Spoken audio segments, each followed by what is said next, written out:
Le témoignage de Cathy Johnson, il est très intéressant parce qu'il explique comment fonctionnait le réseau de prostitution d'Epstein. Do you think you're the devil yourself? I don't know. Why would you say that? Cathy Johnson dit avoir rencontré Epstein et Trump alors qu'elle avait 13 ans. Donc, on va écouter le témoignage de Cathy, puis on fera certaines pauses pour creuser certains points. Et ensuite, on verra ce qu'elle est venue. J'ai accepté cet entretien de mon plein gré. Non, rien ne m'a été promis en échange. Oui, tout ce que je dirais lors de cet entretien serait la vérité. J'ai rencontré Donald Trump à des soirées où je travaillais pour M. Jeffrey Epstein. J'ai eu des rencontres avec Donald Trump à 3 ou 4 reprises. J'avais 13 ans.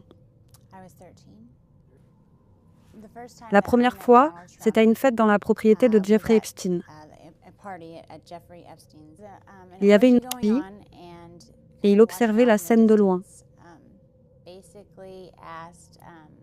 Il m'a demandé si je pouvais venir lui faire une fellation.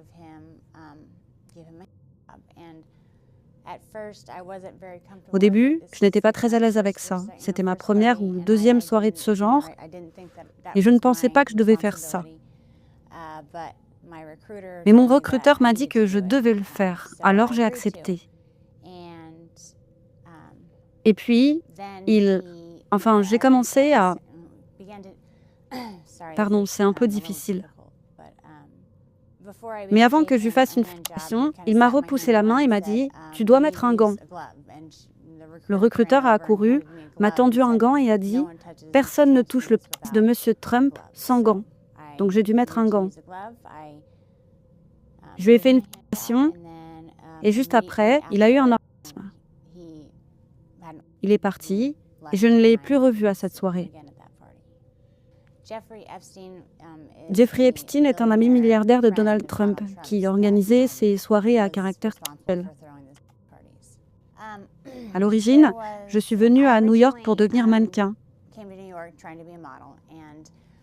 Au cours de mes voyages, j'ai rencontré une fille nommée Tiffany qui s'intéressait beaucoup à moi. Elle m'a dit qu'elle aidait les filles à obtenir ce qu'elles voulaient et qu'elle pouvait m'aider à percer dans le mannequinat.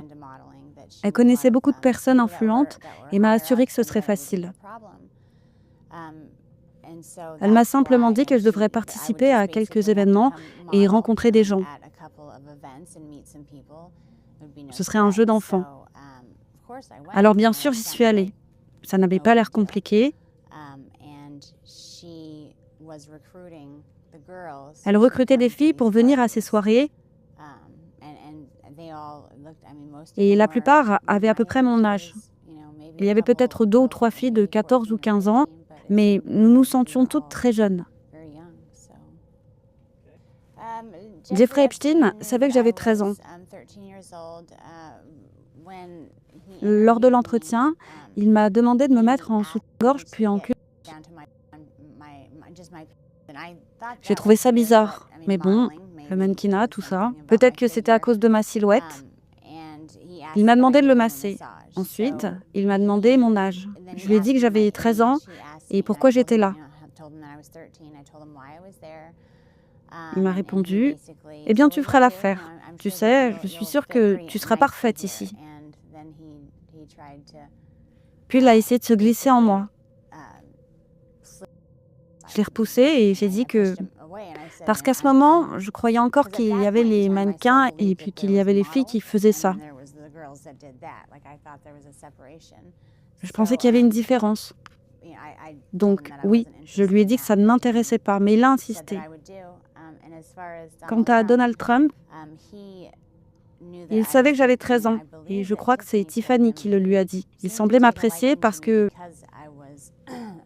Là, je me permets de faire une pause parce que c'est des méthodes très similaires à celles qu'on avait vues concernant le réseau du PDG d'Abercrombie & Fitch. Lui, c'était des jeunes mannequins qui étaient piégés et on revoit les mêmes patterns de manipulation, notamment pour manipuler le consentement de la victime. J'ai remarqué que la plupart se sont pas dit « cool, je vais me prostituer, ça fonctionne pas comme ça ». On leur dit au début « t'auras qu'à assister, t'as rien à faire ». On leur décrit même pas vraiment le genre de soirée. Ça se fait de manière beaucoup plus insidieuse, comme par exemple le fameux piège du massage. On sait qu'Epstein utilisait beaucoup les massages pour accéder Ces jeunes victimes, elles arrivaient pensant masser un homme. Et officiellement, elles étaient payées pour masser. Et puis après, Jim s'était présenté comme un représentant du bureau d'Abercrombie. David était choqué. Lui qui était un grand fan de la marque, eh bien, il était assez honoré et Jim était cordial, poli. Il lui a proposé de marcher ensemble vers ses locaux où une réunion l'attendait. Arrivé sur les lieux, Jim lui a proposé de passer une audition. Il lui a dit de se déshabiller et il a fait à David une fellation. David ne voulait pas, mais il a dit, je cite, « À cette époque, j'étais conditionné à croire que ça faisait partie du processus de recrutement si on voulait espérer devenir quelqu'un à Hollywood. » Jim lui a ensuite tendu de l'argent que David a refusé, mais Jim a insisté en lui disant, je cite, « Ton temps est précieux. » Et rétrospectivement, David pense que c'était pour qu'il garde le silence. Mais de quoi tu te plains? Je t'ai payé. Et ce jour-là, David s'est senti stupide et utilisé. Alors imaginez-vous quand même qu'il partait pour un simple café et qu'il s'est ensuite retrouvé à faire des choses.